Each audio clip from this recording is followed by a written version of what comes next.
Urdhva Mukha Svanasana et Adho Mukha Svanasana. Les postures des chiens, tête en haut, tête en bas.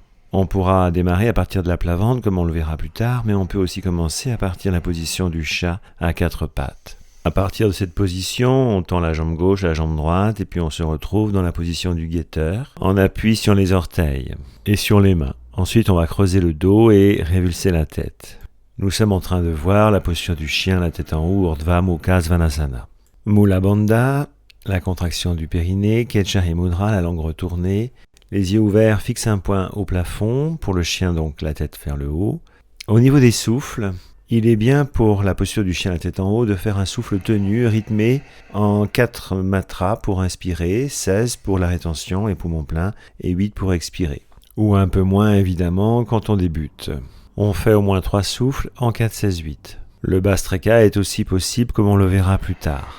Et puis sur un souffle d'expiration, on va passer dans Adho Mukha Svanasana. Dans la posture du chien la tête en bas, soit on a la tête entre les bras, soit la tête se penche un peu plus et le menton est au sternum. Les jambes sont bien tendues et les talons sont au sol. Les bras sont également tendus. On peut changer les rétentions de souffle et les faire poumon vide, c'est-à-dire dans le même principe, 1, 2, 4, donc 4, 8, 16, 16 étant bien sûr la rétention à vide. Au niveau des visualisations, que ce soit le chien la tête en haut, le chien la tête en bas, on peut visualiser le va-et-vient du souffle dans la colonne vertébrale, dans la Sushumna. Mais on peut très bien se consacrer sur un des chakras de l'axe ou sur un des points du feu.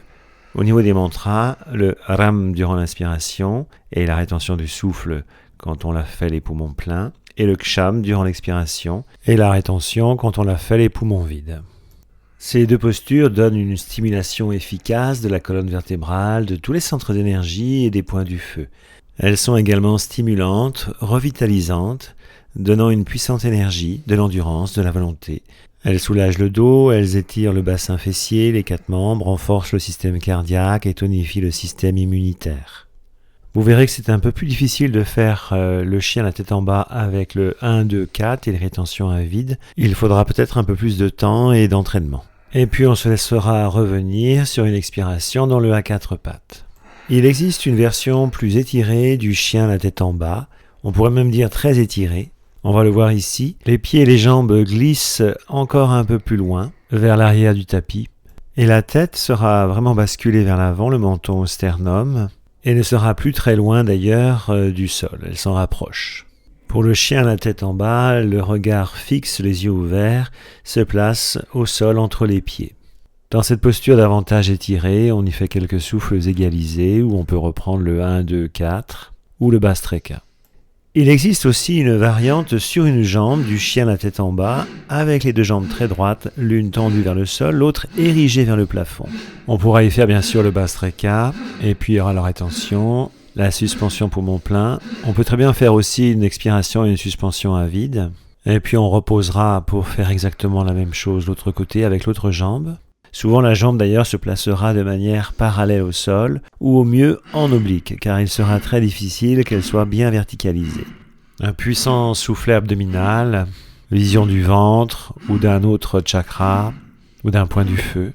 On peut l'appeler Adho Mukha Svanasana Uttita Padasana ou bien Adho Mukha Ekapada Svanasana avec un seul pied. Comme on le voit ici, une expiration après la rétention à plein et une rétention à vide. On peut bien sûr placer Uddiyana Bandha. Puis on réinspire soit en gardant la jambe en l'air, soit en la replaçant au sol, et on expire en se plaçant dans Vajrasana. Et l'on vient savourer. Comme déjà dit, on peut démarrer aussi la posture du chien la tête en haut à partir de la plat ventre. Le menton ou le front au sol, soit les mains de chaque côté à plat au niveau de la taille comme pour la sauterelle, mais avec les doigts orientés vers le haut, ou alors on peut placer les mains un peu plus hautes vers la poitrine, sous les épaules. Bien en appui sur les orteils. Puis on se soulève, les bras se tendent, on monte plus haut, la tête se révulse et on arrive donc dans la posture du chien la tête en haut. Cette variante du chien la tête en haut sera soit en statique, soit en mouvement, et elle consistera à se tordre, à se torsionner au niveau de son axe, de manière à ce que la tête se tourne et le regard se porte sur le talon opposé. On sent bien la torsion au niveau du bassin fessier, mais aussi dans le dos.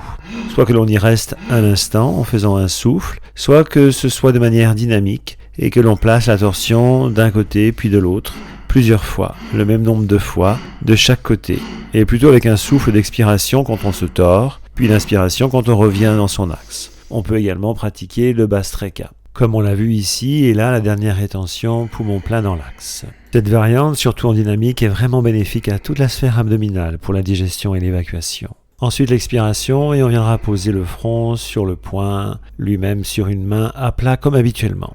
On peut aussi effectuer des séries en alternance, chien tête en haut et puis chien tête en bas. Avec un Bhastrika, par exemple, faire 3 séries d'1 minute de souffle et d'une rétention au moins de 30 secondes. Rétention à poumon plein quand il s'agit du chien vers le haut, et puis rétention à poumon vide quand il s'agira donc du chien vers le bas. Mais également, on peut faire des souffles étirés. On peut faire entre 3 et 7 respirations, ou beaucoup plus évidemment. Pour le Bhastrika, une dizaine de respirations, et puis bien sûr les rétentions. Là, on voit la rétention poumon vide dans le chien la tête en bas. Et on alternera avec la posture du chien la tête en haut et à nouveau le Bhastrika. La tête bien révulsée, le regard les yeux ouverts sur Shambhavi Mudra. Ces 2 asanas peuvent être pratiqués indépendamment l'une de l'autre ou en association, comme ici. Dans ce dernier cas, on commence par Urdhva, la tête en haut, en faisant une rétention, poumon plein, puis on enchaîne donc par Adho, en faisant des rétentions, les poumons vides. On peut pratiquer ces 2 asanas évidemment indépendamment de la série de la salutation au soleil, dont on sait qu'elles en font partie, et même s'arrêter en cours de salutation au soleil pour les effectuer en Bhastrika quelques minutes, ou avec les torsions que l'on a vues précédemment. On peut très bien juste faire poumon plein, le chien la gueule en haut, et poumon vide, le chien la gueule en bas, sans le soufflet abdominal. Et puis quand ça s'arrête, on réinspire, on expire et on vient savourer pleinement dans la posture de Vajrasana. Ces 2 postures sont vraiment bénéfiques à toute la sphère endo-abdominale et favoriseront la digestion et l'élimination.